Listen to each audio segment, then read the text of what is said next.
Assalamualaikum warahmatullahi wabarakatuh.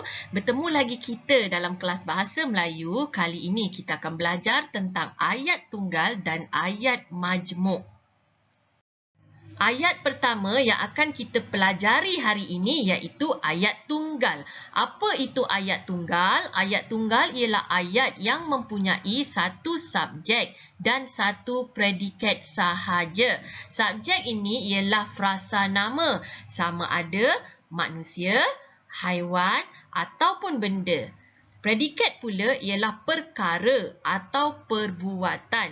Okey, jadi dalam ayat tunggal ini hanya mempunyai satu subjek dan satu predikat.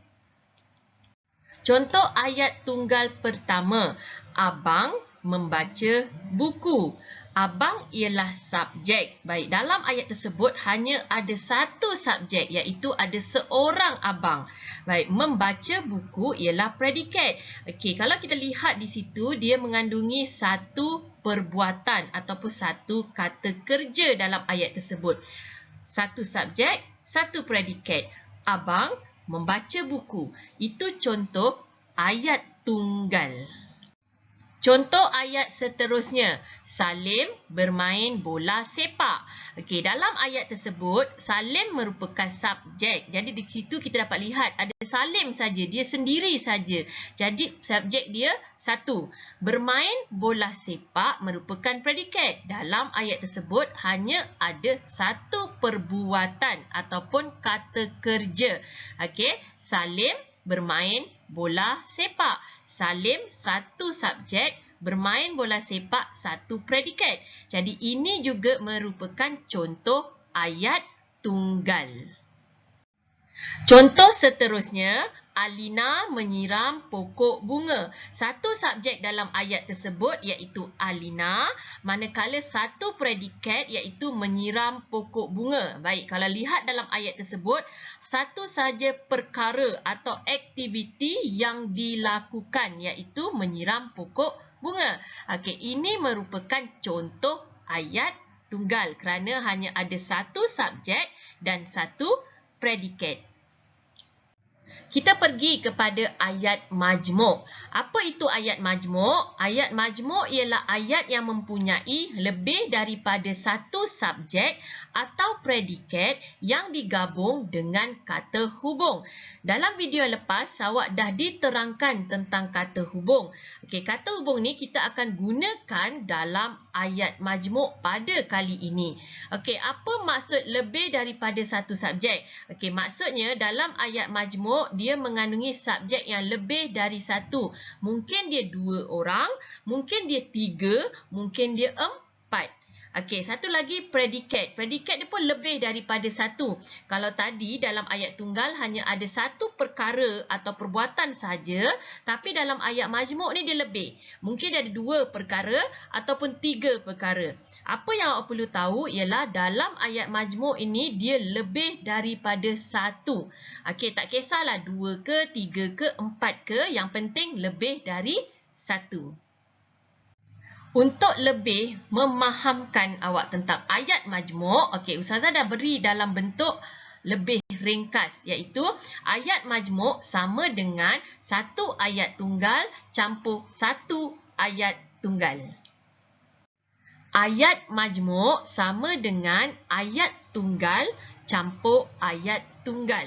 Okey, kita lihat contoh yang diberikan. Dalam ayat ni ada dua ayat tunggal, iaitu ayat pertama, Aini masuk ke bilik. Ayat kedua, Aini tidur. Ayat majmuk, kita perlu gabungkan kedua-dua ayat tunggal dengan menggunakan kata hubung. Okey, contohnya, Aini masuk ke bilik lalu tidur. Dalam ayat majmuk ini mempunyai satu subjek iaitu Aini. Okey, dia seorang saja. Tetapi dia ada dua perkara atau perbuatan yang dilakukan, iaitu perbuatan pertama masuk ke bilik. Perbuatan kedua tidur. Baik, dalam ayat ini ada satu subjek dan dua predikat. Ini merupakan contoh ayat majmuk. Seterusnya, ayat tunggal pertama, Aidil bermain bola sepak. Ayat tunggal kedua, Badrul bermain bola sepak. Okey, kita gabungkan kedua-dua ayat tunggal ini menggunakan kata hubung. Ayat majmuknya, Aidil dan Badrul bermain bola sepak. Kali ini dalam ayat majmuk mengandungi dua subjek, iaitu ada dua orang. Okey, Aidil dan Badrul. Okey, dia punya predikat dia satu, bermain bola sepak. Dua subjek, satu predikat. Ini juga merupakan contoh ayat majmuk. Seterusnya, ayat tunggal pertama, rumah Hairi besar. Ayat tunggal kedua, rumah Hairi cantik. Gabungkan kedua-dua ayat ini dengan menggunakan kata hubung. Ayat majmuknya, rumah Hairi besar dan cantik. Okey, baiklah. Kali ini dalam ayat majmuk ini mengandungi satu subjek, iaitu rumah Hairi. Okey, dia punya predikat ada dua sebab ada dua perkara yang diterangkan dalam ayat tersebut, iaitu yang pertama, besar, cantik. Okey, bila digabungkan kedua-dua ayat tersebut mengandungi satu subjek dan dua predikat. Jadi ini juga contoh ayat majmuk.